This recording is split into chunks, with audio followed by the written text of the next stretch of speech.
is still at MLB for approval, but I'll give it to you because it's going to factor into your questioning. Andrus at short, Solak at second, Gallo in right, Frazier at first, Chirinos catch, Heineman in center, Kiner-Falefa third, Garcia left, Ref Snyder DH. And with that, we will start questions. PR. Chris, what is the status of Ruggiano, please, sir? He hit in the cage. He threw today. It was just still a little bit tight, a little bit sore.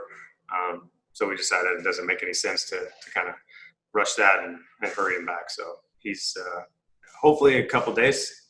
That's what we're kind of, best case scenario is he plays the third game. As of right now, I don't know. I mean, we'll see tomorrow. We'll obviously come and evaluate it tomorrow. Maybe swing a little harder tomorrow and see how it feels. The obvious question is, have you discussed the IL? Yeah, I think so.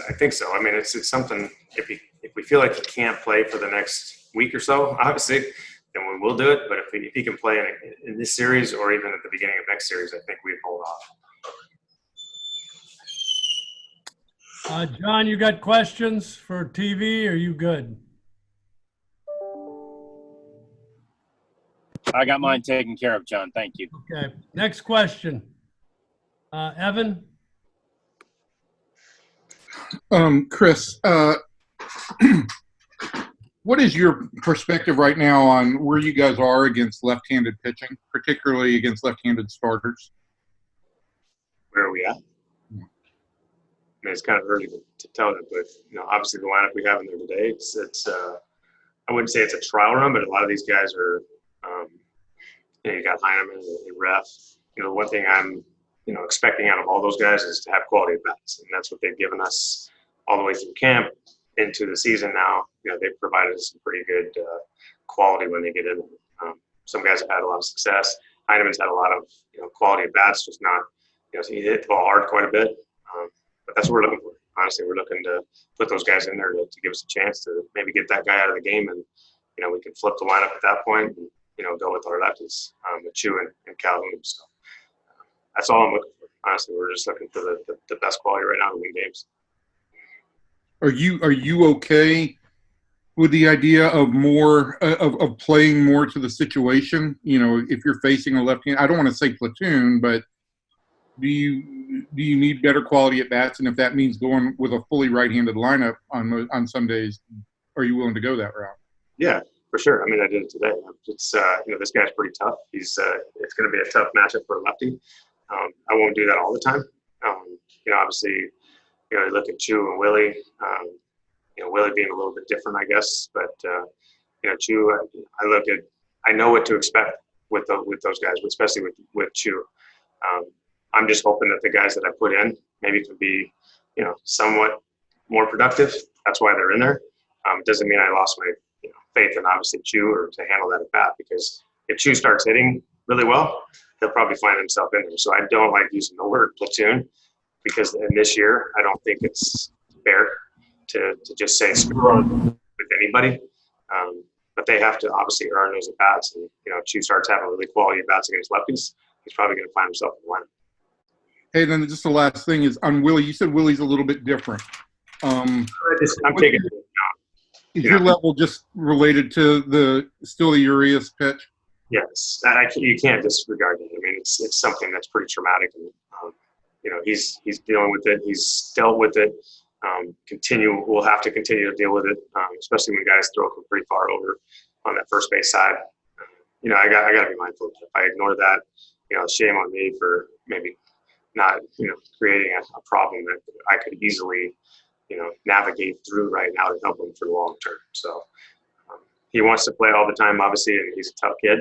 But I obviously I gotta do the best thing for him at times, and put him in good matchups that I feel like he can succeed in. Thank you, sir.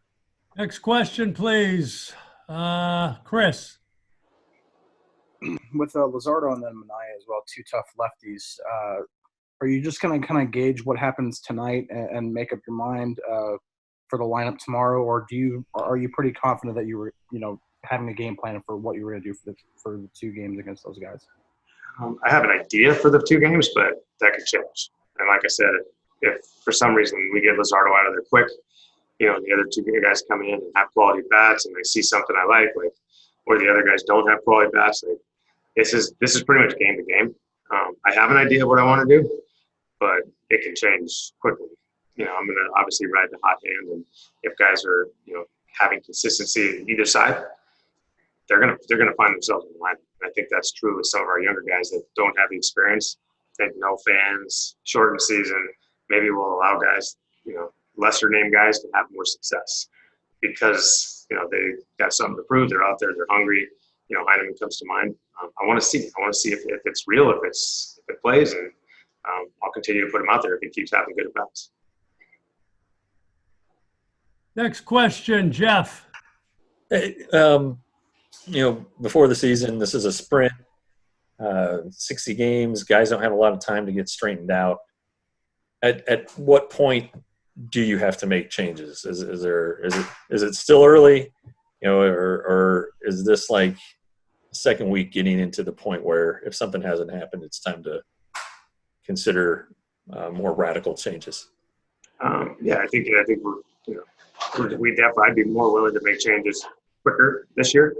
Sure. I think it still is early, but at the same time, it's we can't ride this thing out for a week or 2 if we're seeing just not great results on both pitching, hitting, everything. So I think there's a fine line. I'm really excited about not having any more off days, or at least limited number of off days moving forward. I think we can maybe as a team get in a little bit of a rhythm.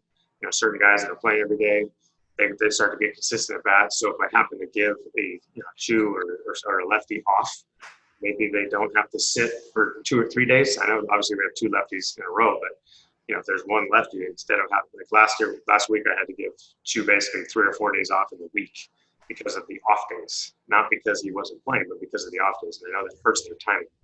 So I'm hoping as a team we can get some momentum going. We can start playing better baseball, offensively, defensively, pitching side, to maybe build up a little momentum throughout this and get on a little bit of a roll. That's what I'm hoping. Okay, thank you. What else? Rick Renner. Yeah, Woody, when I heard the lineup there, so Joey Gallo is in the 3 spot for this one. Just curious, I know you started him out, in the cleanup. Is the thought process to get him more at-bats, playing the hot hand, and how impressed have you been with him against left-handed pitching? Because all his home runs have come against lefties. Yeah, he's impressive against everybody, obviously, but he doesn't get bothered by lefties. I think sometimes they actually they kind of realign him. They set him. A lot of pitchers try to pitch around him. They try to throw the breaking ball, and with his strike zone recognition right now, he doesn't budge. So he finds himself in a lot of hitters' counts because of that, and he doesn't get bothered by left-handed breaking balls. And I think that's the biggest thing for him. That sets him apart from most guys. Is that he just doesn't get by. He has no fear when it comes to hitting off lefties. And he can hit low from lefties. You saw it last year off of the closer for Pittsburgh, Vasquez, 100-mile-an-hour pitch, and he launched it. But, yeah, I mean, moving him up in the lineup had more to do with the guys that were off. Obviously, with Ruggie being off, I felt like, whoever I was going to put in the 3rd hole, I'd rather have Joey there. I'd rather have Joey get that extra bat and just move everybody else back instead of forcing somebody into the 3 hole that maybe, isn't quite, ready for that or isn't, suited for the 3 hole. So I just said, Joey, you're going to have to hit 3rd as long as Ruby's out. And he understood that. And one other question, great young players, as they start to kind of break through and do everything right, the teams kind of take on their personification. Is it fair to say this is turning into Joey's team? I hope so. We've had many discussions about this just from, how much he has grown in the last year or 2. Just not only with his bat quality and his swing and understanding how to navigate at bats and, tough pitching. He's got an answer. He's got a plan for all those guys. But the way he plays the game, the energy he brings, you see how he's playing right field right now. He's going to win a Gold Glove. He's going to win multiple Gold Gloves. I have no doubt about that if he stays healthy. He's got a cannon for an arm. He's running after everything, playing balls off the wall. He's doing everything he needs to do to make us a champion. So that kind of when guys see that, when your best player runs balls out the way he does, plays defense the way he does, and just has energy the way he does, and controls the at bats the way he does, like everybody's going to follow suit. And that's a beautiful thing as a manager to see your best player perform that way. And he wants to win. And I think that's the thing that, don't underestimate. Like his competitiveness is he just wants to win. And that's all he talks about. I know he wants to be successful, but it all comes down to like, he's tired of losing. He wants to win. Other questions? Thank you. Alex. Woody, with Joey, I know he said he likes hitting behind another left-hander. Has he vocalized that to you? And I know it's hard today with the lefty on the mound, but in a case of maybe a right-hander, because you do have Shin Soo-Choo leading off, is there a possibility? I know the 2 slot's not exactly the best spot for him maybe, but with that extra scouting, would that even be a possibility? Yeah, I mean, ideally, maybe at some point. I think that'd be a little bit down the road, but I've talked to him about it. He's definitely talked to me about that as far as having another lefty in front of him to know how that guy looks. And, the one thing is, like, if it's a left-handed pitcher and Choo's not playing, then he's going to have to obviously be the first lefty in the lineup that faces that guy. So he's going to have to obviously do his preparation to know what to expect, because we have so many ways to look at video and see exactly what this guy does to lefties, and he's just going to have to sometimes be uncomfortable not having that guy in front of him that sees him first. Thanks, Woody. I'll take 1 or 2 more if there's anything. Chris, then Evan, now I'll do it. So Oakland's offense had been struggling, and then they have an offensive explosion last night. Kind of similar to what you guys have done. How well do you think Lynn matches up against this lineup to try to stop any kind of momentum that he might be carrying over? Yeah, I don't believe that anytime this team struggles offensively, I've seen it before. I've seen them come into our series or whatever, and they're like, these guys are struggling, and they have the quality of bats that they always have. I think Lance, obviously matches up well. A lot of their guys are right-handed, but the biggest thing, Lance can make adjustments on the fly. So if he sees them attacking him a certain way, he's able to adjust to that.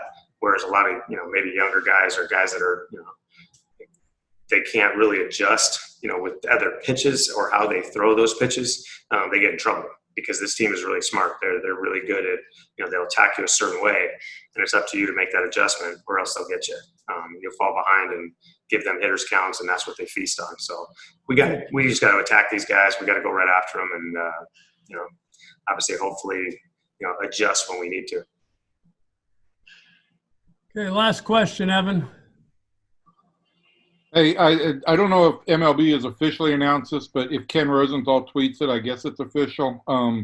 How do you feel about the idea of being able to keep the 28-man roster past Thursday? Because that looks like where we're headed.